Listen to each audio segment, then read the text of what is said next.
everybody, this is Shivali Sharma. Welcome back to my channel. I hope you all are doing great. आज हम करने वाले हैं कंप्यूटर एमसीक्यू सीरीज़ जो कि हमने स्टार्ट करी थी 500 एमसीक्यू सीरीज़. ठीक है, ऑलरेडी काफ़ी सारी वीडियोस कंप्यूटर्स पे मैं ला चुकी हूँ. ठीक है, तो ये भी एक नेक्स्ट पार्ट होने वाला है. जो भी बच्चे पहली वीडियोस नहीं देखी हुई हैं वो भी देख लें. और इसके अलावा भी जितने भी आपके कंपोनेंट्स हैं कॉम्प्रिहेंसिवली मैं यहाँ पे प्रिपरेशन आपकी करवा रही हूँ.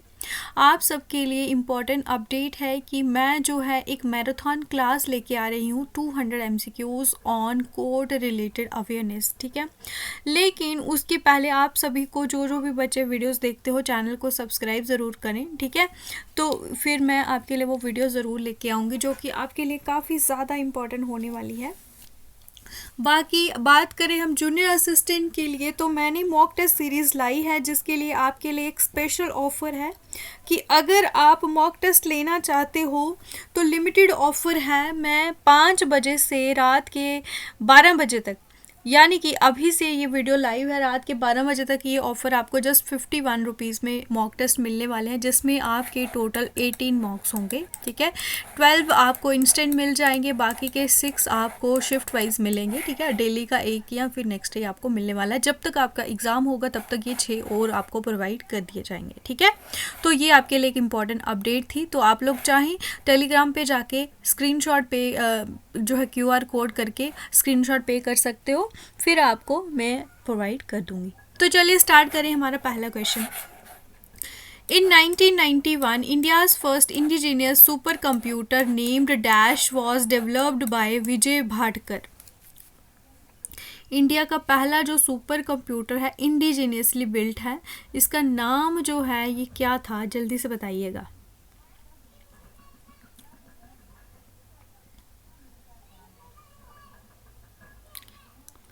इसका नाम है आपका परम 8000. ठीक है, तो इंडिया का पहला इंडिजीनियस कंप्यूटर है और इसको विजय भाटकर ने क्या करा है, डेवलप करा है. उसके बाद जो परम की सीरीज़ है उसमें जो परम 8000 है ये नंबर 1 में है. ठीक है, ये फर्स्ट है आपकी परम सीरीज़ में. और विजय पी भाटकर को अगर बोलें तो ये हमारे इन जो national initiative in super computing है उसके ये आर्किटेक्ट हैं. कौन? विजय भाटकर. तो ये आपको पता होना चाहिए. और जो परम सीरीज़ है सुपर कंप्यूटर्स की, इसको डिज़ाइन और असेंबल कौन करता है? CDAC, यानी कि centre for development of advance computing. ठीक है, परम का मतलब क्या होता है? अगर हम कंप्यूटिंग लैंग्वेज में जो परम है इसका मतलब क्या होता है संस्कृत में? सुप्रीम. ठीक है, तो लेटेस्ट अगर हम बात करें, परम सिद्धि जो है ये लेटेस्ट है जिसका रैंक वर्ल्ड में 63 है. तो ये सब आपके परम के जितने भी हैं वो आप पढ़ लेना. क्या है? परम सिद्धि जो है लेटेस्ट है. Next question. A hard disk is divided into tracks which are further subdivided into.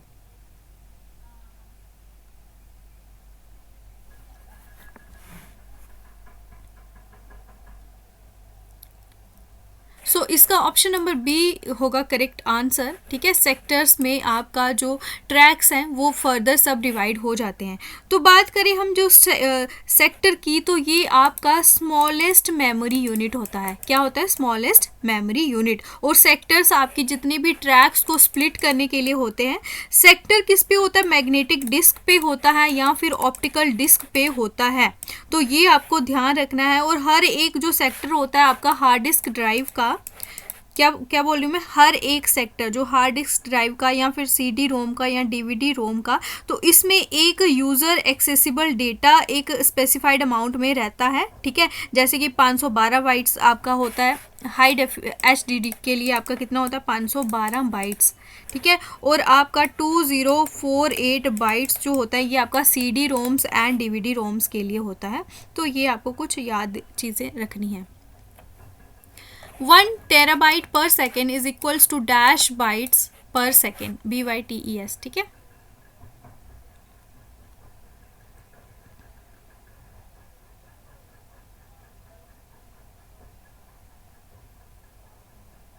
तो टेराबाइट जो है ये कंप्यूटर की स्टोरेज कैपेसिटी का एक मेजरमेंट है, जिसकी अगर वैल्यू हम देखें तो 1 ट्रिलियन बाइट्स, कितनी 1 trillion bytes is equals to 1 terabyte. तो 1 टेराबाइट जो है अगर हम मोर प्रिसाइजली इसको देखें तो ये 1024 गीगाबाइट्स होता है और इसकी इक्विवेलेंट वैल्यू होती है 2 रेज टू पावर 40। ठीक है, 2 रेज टू पावर 40 बाइट्स पर सेकेंड जो है ये रहती है इसकी वैल्यू, या फिर 1024 GB is equals to 1 terabyte. ठीक है, ये सब चीज़ें आपको याद रखनी है। और 1024 TB is equals to 1 petabyte, तो ये आपको ध्यान रखना है। Next question, which feature of a word processing software such as Microsoft Word enables the creation of a table of contents based on document headings? जो भी बच्चे फर्स्ट टाइम वीडियोस देख रहे हो प्लीज़ चैनल सब्सक्राइब ज़रूर कर दें। Option B is the correct answer, styles. ठीक है, ये आपके वर्ड प्रोसेसिंग सॉफ्टवेयर का एक इम्पॉर्टेंट फीचर है। तो इससे आप क्या कर सकते हो, अपने टेक्स्ट को फॉर्मेट कर सकते हो। ठीक है, जो भी आपको अच्छा लगे वैसा आप इसको कर सकते हो। और माइक्रोसॉफ्ट वर्ड में बहुत सारे डिफरेंट स्टाइल्स अवेलेबल होते हैं, जिसमें आपके हेडिंग स्टाइल्स होंगे, आपके बॉडी टेक्स्ट स्टाइल्स होंगे, या फिर टेबल स्टाइल्स और ऑल्सो इंक्लूडेड। तो ये सब चीज़ें आपको इसमें मिल जाती हैं, आप अगर यूज़ करो तो आपको वहाँ पे पता चल जाएगा। Next question, which of the following statement is true for a valid email address?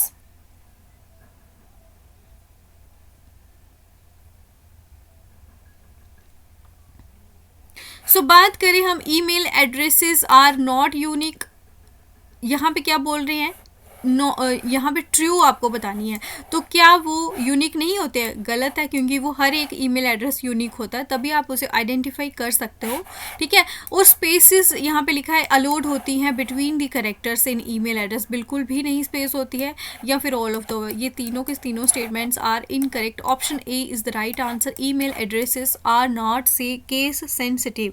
ठीक है, तो ये आपको यहाँ पे ये चीज़ पता होनी चाहिए कि यहाँ पे ईमेल एड्रेसेस क्या होते हैं, ये केस सेंसिटिव नहीं होते हैं। ठीक है, तो अगर हम बात करें ज़्यादातर केसेस में जो सर्वर का डिसीजन होता है, अगर आपको कोई ईमेल सेंड करना है या फिर रिसीव करना है, तो अगर उसमें कैपिटल लेटर हो ना हो चाहे हो, तो वो अनअफेक्टेड होता है। ठीक है, कैपिटल लेटर आप करो ना करो कोई उसमें वो नहीं होता। ठीक है, तो ये आपको ध्यान रखना है। और ईमेल प्रीफिक्स, जिसमें आपका क्या आता है, एक ईमेल डोमेन आता है। ठीक है, और इसमें बहुत सारे फॉर्मेट्स होते हैं, और प्रीफिक्स जो है ये आपका साइन के लेफ्ट साइड पे होता है, और आफ्टर जो @ साइन जो डोमेन आपका आता है राइट साइड पे। ठीक है, प्रीफिक्स आपका लेफ्ट में आता है और डोमेन राइट साइड पे आता है, जैसे कि आपका ईमेल होगा एग्जाम्पल @email.com। ठीक है, तो ये आपको ध्यान रखना है। Next question, which of the following operating system group similar functions together performs them? So एक जैसे फंक्शंस जो है ये बैच में आप जो है काम करते हो, बैच प्रोसेसिंग ऑपरेटिंग सिस्टम ये करते हैं। ठीक है, यहाँ पे सिमिलर जॉब्स जो होती हैं उनको बैचेस में ग्रुप करा जाता है ऑपरेटर की हेल्प से। ठीक है, तो फिर ये सारे के सारे जो बैच होते हैं ये एग्जीक्यूट होते हैं 1 by 1। और बैच ऑपरेटिंग सिस्टम की अगर हम बात करें तो बहुत सारे यूज़र्स जो है इसके बीच में, ये आपके मल्टीपल यूज़र्स के बीच में ये शेयर हो सकते हैं। ठीक है, तो ये आपको ध्यान रखना है। Next question, which of the following activity is an example of leaving active digital footprints?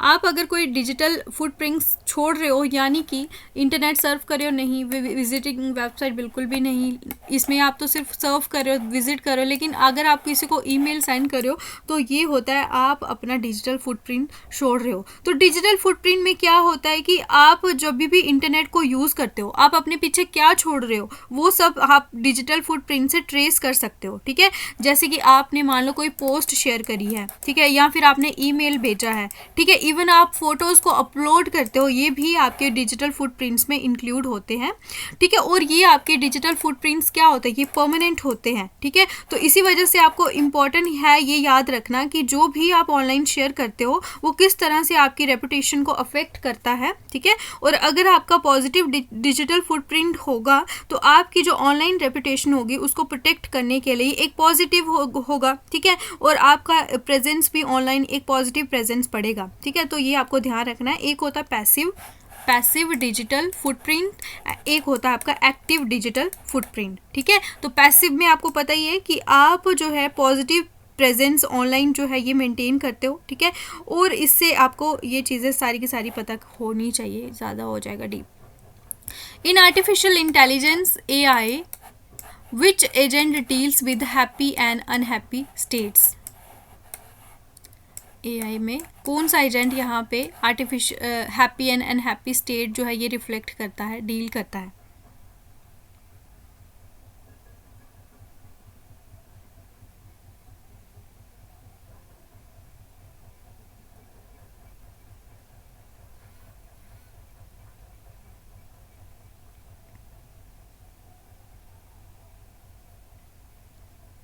इसका सही आंसर होगा आपका यूटिलिटी बेस्ड एजेंट, ठीक है।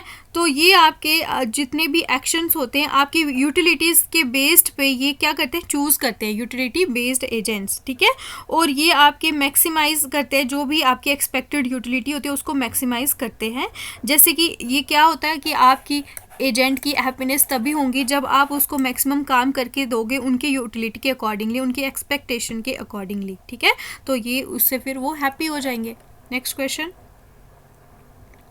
Dash is a magnetic thin coated piece of plastic wrapped around wheels which is sequential axis and is often used for backing up large amounts of data. इसका correct answer होगा आपका magnetic tape, ठीक है। तो magnetic tape इसका आपका sequential access provide करता है। और ये आपका बता दूं SSD जो है मैग्नेटिक टेप आपका सेकेंडरी स्टोरेज डिवाइस है, ठीक है। ये आपको पता होना चाहिए। और सीक्वेंशियल एक्सेस आपका इसमें होता है, ठीक है। यानी कि आप जिस ऑर्डर में ये सीक्वेंस होता है उसी ऑर्डर में आप इसे एक्सेस कर सकते हो। पहले आपको 1 पे जाना है, फिर 2 पे, फिर 3 पे, फिर 4 पे, ठीक है। तो इसके अलावा अगर हम बात करें जो SSD है, ठीक है, तो ये आपका new generation of storage device है जो कि आपका बहुत ज़्यादा फास्ट स्पीड में ये आप डेटा इसमें एक्सेस कर सकते हो। जैसे कि आपका जो मैकेनिकल हार्ड डिस्क होता था उससे तो बहुत ज़्यादा फास्ट होता है। और अगर आप स्पीड अप करना चाहते हो अपने कंप्यूटर्स को तो ये आपका SSD आपको यूज़ करना चाहिए। और बात करें हम हार्ड डिस्क की, तो ये आपका इलेक्ट्रोमैकेनिकल डेटा स्टोरेज डिवाइस है जहाँ से आप डेटा रैंडम एक्सेस में आप एक्सेस कर सकते हो, ठीक है। किसी भी ऑर्डर में आपने अगर स्टोर करा हो तो आप उसे रिट्रीव कर सकते हो या फिर स्टोर भी कर सकते हो। इवन आप हार्ड डिस्क आपका सीक्वेंशियल प्लस आपका रैंडम एक्सेस दोनों प्रोवाइड करता है, ठीक है। तो ये चीज़ें आपको पता होनी चाहिए। नेक्स्ट क्वेश्चन है, यहाँ पे आपका बी करना है, ठीक है। Which among the following is a network device that is used to connect devices to filter and forward data to the destination devices?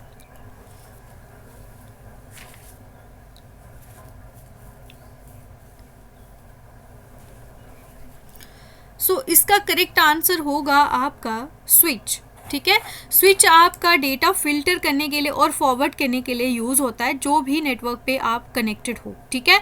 इसके अलावा हम देखें अगर हब की, तो हब आपका क्या करता है, मल्टीपल नेटवर्क होस्ट्स को कनेक्ट करने के लिए यूज़ होता है आपका हब, ठीक है। देन आपका आ गया राउटर आपका किसके लिए रिस्पॉन्सिबल होता है, आप जो है क्या करते हो, ट्रैफिक को एक नेटवर्क से दूसरे नेटवर्क में ट्रैफिक को रूट करते हो, उसको आप राउटर के थ्रू करते हो, ठीक है। और जो मॉडम होता है ये आपका होता है मॉड्यूलेटर एंड डिमॉड्यूलेशन के लिए यूज़ होता है, ठीक है। जो भी आपका डिजिटल डेटा से आपको एनालॉग या एनालॉग से डिजिटल सिग्नल आपका कन्वर्ट करना हो तो वो आपका मॉडम, ठीक है, मॉडम यूज़ होता है इसमें, MODEM। Next question. The first generation of computers can be characterized as? जल्दी से आंसर बताइएगा। कौन से कंप्यूटर्स बोला जाता है उनको फर्स्ट जनरेशन ऑफ कंप्यूटर्स को? तो आपको पता ही है जो फर्स्ट जनरेशन कंप्यूटर्स थे, सबसे पहले इसके बारे में आपको पता होना चाहिए, वैक्यूम ट्यूब्स को यूज़ करते थे, ठीक है। और इसके अलावा इनके जो है बहुत सारी हीट जो है ये प्रोड्यूस करते थे। और इसके अलावा ये बहुत ज़्यादा मतलब बड़े बड़े लाइट बल्ब्स होते हैं जो कि काफ़ी हीट प्रोड्यूस करते थे। और इनको क्या बोला जाता था, डिजिटल कंप्यूटर्स इनको करेक्टराइज करा जाता था, ठीक है। और ये जो जनरेशन थी आपकी प्राइमरली जो बैच प्रोसेसिंग ऑपरेटिंग सिस्टम्स होते थे उनको यूज़ करती थी, ठीक है।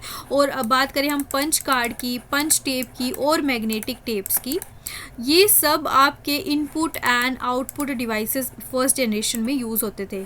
और फर्स्ट जनरेशन कंप्यूटर्स में आपकी कौन सी लैंग्वेजेस यूज़ होते थे, मशीन लैंग्वेज, ये इनकी क्या होती थी, प्रोग्रामिंग लर्निंग, जैसे कि आपका एनिएक हो गया, एडवैक, यूनिवैक, ये सारे के सारे आपके फर्स्ट जनरेशन कंप्यूटर्स थे।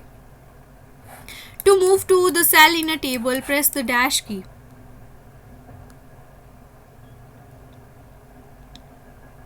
सो आपको अगर सेल को किसी टेबल में मूव करना हो तो एंटर या फिर टैब से आप कर सकते हो, ये दोनों के दोनों इसके ऑप्शन सही होंगे, ठीक है। और इसके अलावा आप शिफ्ट प्लस टैब या फिर शिफ्ट प्लस एंटर जो है, आप अगर जाना हो लास्ट चूजन सेल पे तो आप ये प्रेस करके जा सकते हो। नेक्स्ट क्वेश्चन,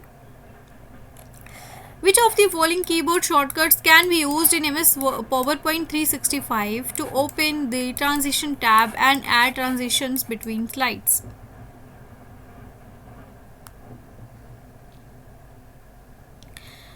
इसके लिए आप चूज करोगे Alt प्लस K के लिए आप ट्रांजिशन टैब को ओपन करके स्लाइड्स के बीच में ट्रांजिशन को ऐड कर सकते हो Alt प्लस K से। Next question, The three main parts of a typical desktop computer are CPU, hard disk and which of the following?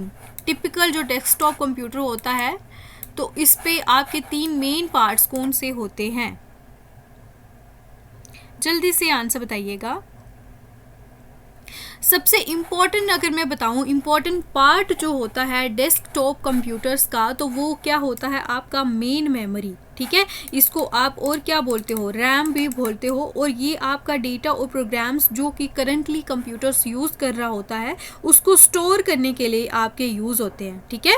इसका और क्या नाम होता है, आपका वर्किंग मेमोरी, मेन मेमोरी, ये सब इसके नाम होंगे, ये आपको ध्यान रखना है। इसके अलावा एक और पॉइंट मैं बता दूँ, एक होता है आपका रियल मेमोरी, इसका मतलब होता है फिजिकल मेमोरी जो कि आपके कंप्यूटर्स पे इंस्टॉल होती है। और रियल मेमोरी में आपके both ROM plus RAM are included, that this is the basic thing that you should need know about this. In Windows systems, the dash window is where you can change the look and feel of your desktop.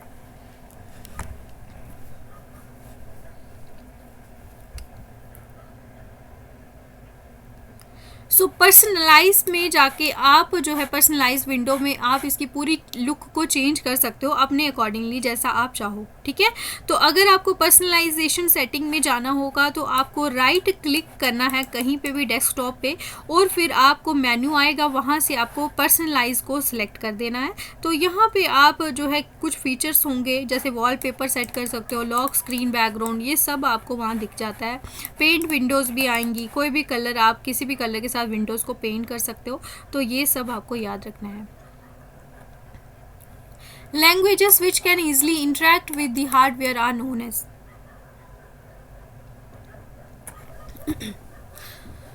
जल्दी से बताइएगा, question 30 होने चाहिए और आपका आज का target है 25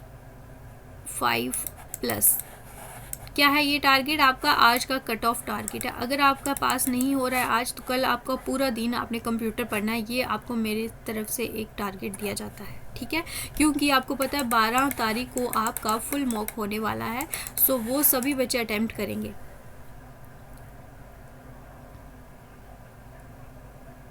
सो ऑप्शन नंबर सी होगा इसका, लो लेवल लैंग्वेजेस। इससे आप जो है ह्यूमंस इसको यूज़ नहीं करता है, लेकिन सिर्फ ये मशीन इसे समझ सकती है और इंटरप्रेट कर सकती है।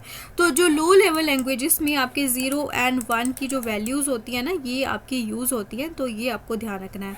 इसके अलावा जो मिडल लेवल लैंग्वेजेस होती हैं, ये थोड़ी थोड़ी इंग्लिश के जैसी होती है और इसको समझ भी सकते हैं, जैसे कि इसमें कुछ निमोनिक्स वगैरह यूज़ होते हैं, ठीक है। और इसमें कुछ आपके बेसिक जो अर्थमेटिक ऑपरेशन ऑपरेशंस परफॉर्म करने के लिए मिडल लैंग्वेजेस को यूज़ कर सकते हैं। और बात करें जो हमारी असेंबली लैंग्वेजेस होती हैं, ये आपकी मिडल लेवल लैंग्वेजेस होती है, ठीक है, एग्जाम्पल। और हाई लेवल लैंग्वेजेस जो होती हैं ये आप ह्यूमंस जो है इजीली अंडरस्टैंड कर सकते हैं, और ये आपकी इंग्लिश लैंग्वेज के जैसे होती हैं, ठीक है। इसमें कुछ मीनिंगफुल इंग्लिश वर्ड्स जो है वो यूज़ होते हैं, जिससे आप ऑपरेशंस को आइडेंटिफाई कर सकते हो, और जो मेमोरी लोकेशंस होती हैं ऑपरेटर्स की उनको भी आइडेंटिफाई कर सकते हो, ठीक है। जैसे कि आपकी हाई लेवल लैंग्वेजेस कौन सी है, सी हो गई, C++ होगी, और Java and Python, these all are the examples of high level languages. Which language was used to program second generation computers? आज के सारे क्वेश्चंस बहुत ज़्यादा इम्पॉर्टेंट है, तो अगर आप लोगों ने ये क्या क्लास ध्यान से नहीं पढ़ी है तो आप लोगों की काफ़ी लॉस है, ठीक है। जल्दी से बताइएगा। और सेकेंड जनरेशन कंप्यूटर्स में आपकी असेंबली लैंग्वेज को यूज़ किया जाता था, तो ये भी आपको ध्यान रखना है, ठीक है। ये सारे क्वेश्चन हो गए अब हमारे। विच of the following is the first generation of computer?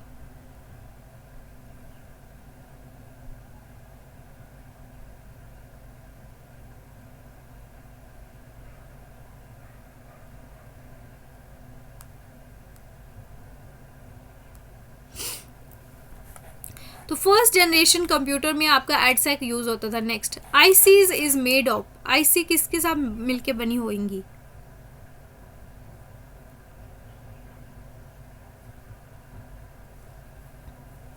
So ICs मिलके बनती हैं, बहुत सारे ट्रांजिस्टर्स को मिलके आपकी बनती है आईसीज, ठीक है।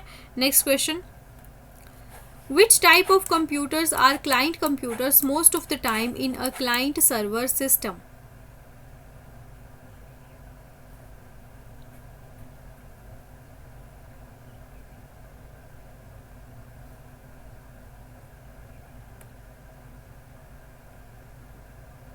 सो ये होते हैं ज़्यादातर माइक्रो कंप्यूटर्स होते हैं, क्लाइंट कंप्यूटर्स, ठीक है।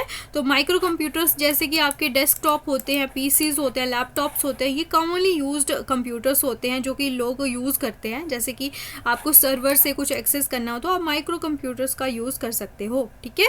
और ये आपके प्राइमरी क्लाइंट डिवाइसेस होते हैं आपके क्लाइंट सर्वर आर्किटेक्चर में, ठीक है। तो क्लाइंट कौन होता है? जो रिक्वेस्ट करता है सर्वर से। सर्वर क्या होता है? जो डेटा आप रिक्वेस्ट करते हो उससे क्लाइंट को प्रोवाइड करता है। ये चीज़ें आपको पता होनी चाहिए। और जो माइक्रो कंप्यूटर्स होता है ये आपका पर्सनल कंप्यूटर जो होता है वो होता है जिसमें आपका एक सिंगल माइक्रो प्रोसेसर होता है, ठीक है, जो कि आप क्लाइंट सर्वर सेटअप में यूज़ करते हो। The first electronic digital computer contained,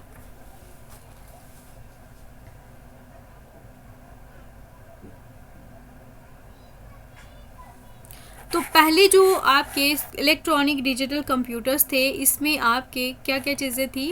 electronic valves जो आपके इसमें इंक्लूडेड थे, ठीक है। तो ये आपको पता होना चाहिए। और जॉन एम्ब्रोस फ्लेमिंग जो थे इन्होंने एक और चीज़ आपको पता होनी चाहिए, जो वैक्यूम ट्यूब है ना 1904 में किसने इन्वेंट करा? तो जॉन एम्ब्रोस फ्लेमिंग, ठीक है। तो ये आपको ध्यान रखना है। और एनियाक में आपका ज़्यादातर जो फर्स्ट इलेक्ट्रॉनिक डिजिटल कंप्यूटर है ना एनियाक, ठीक है, तो इसमें ज़्यादातर आपके मैग्नेटिक ड्रम्स जो है ये आपके यूज़ होते थे। Which of the following is not an access mode?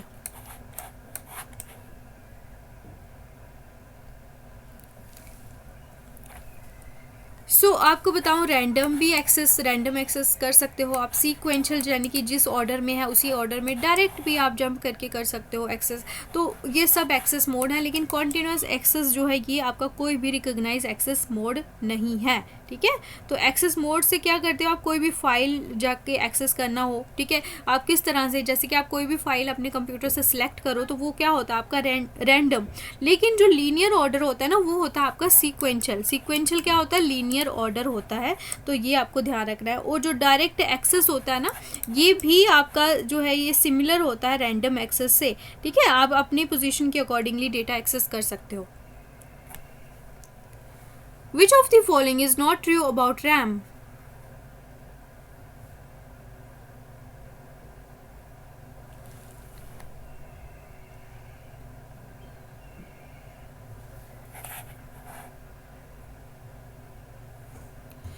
बात करें हम रैम जो है टेम्परेरी स्टोरेज एरिया वॉलेटाइल, यानी कि पावर ऑफ होगी तो ये अपना डेटा लूज़ कंटेंट लूज़ कर देगी। प्राइमरी मेमोरी होती है और ये आपके बताएं other than those given above. तो रैम जो है ये आपकी हार्ड डिस्क से सेम होती है, तो ऐसा बिल्कुल भी नहीं होता है, ठीक है।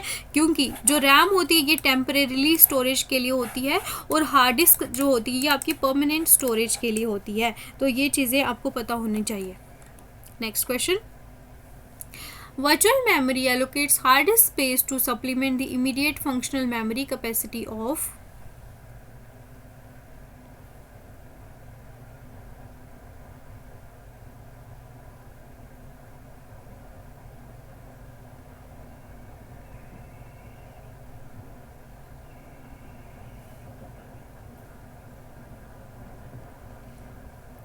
इसका सही आंसर होगा, अभी एक और भी है, 4 ये नहीं, ये 5, ठीक है, ये 5 है इसके सारे ऑप्शंस। तो इसका ऑप्शन नंबर 5 होगा, रैम होगा, ठीक है। तो जो रैम मेमोरी होती है, वर्चुअल मेमोरी, जो अपनी हार्ड डिस्क को जो स्पेस एलोकेट करती है, ठीक है, तो वो कौन सी मेमोरी की कैपेसिटी को सप्लीमेंट करने के लिए होती है, वो रैम की, ठीक है।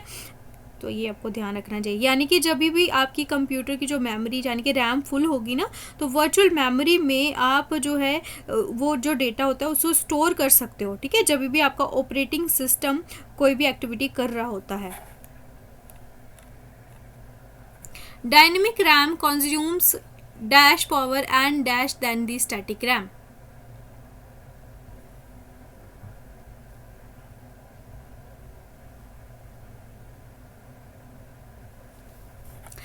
ये आपकी कम ज़्यादा पावर भी लेती है लेकिन स्लो भी होती है। जो डायनेमिक रैम होती है ना, more power and less static. Which of the following memory chips faster?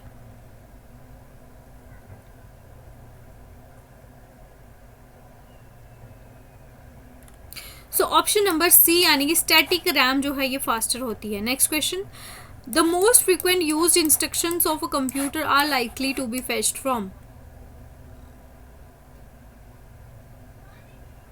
कहाँ से आप ज़्यादातर जो भी आप इंस्ट्रक्शंस कंप्यूटर पे यूज़ करते हो, ठीक है, तो आप कहाँ से इसको देख लेते हो? वो आपकी कैश मेमोरी जो है वो सारा डेटा रिकॉर्ड करके रखती है।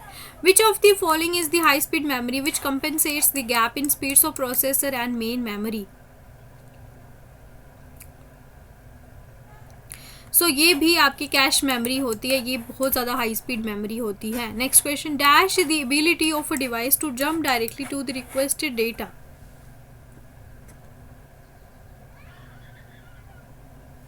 ये होता है, ये अभी मैंने आपको बताया था, रैंडम मेमोरी, ठीक है। तो इसका ऑप्शन नंबर बी होगा सही answer. Next, the dash is the amount of data that a storage device can move from the storage to computer per second.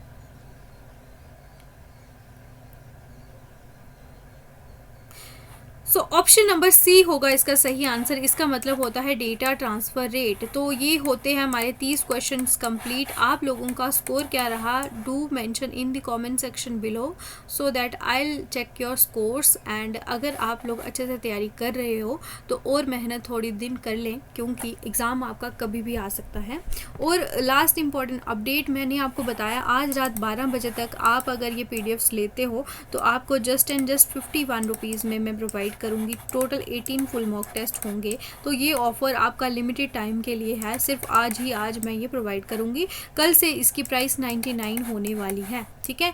So do mention the message in comment section and also you can message me in Telegram. I will provide you all the mocks in just 51 rupees. So thanks for watching, do like, share and subscribe. GK with Shivali ma'am, take care all of you.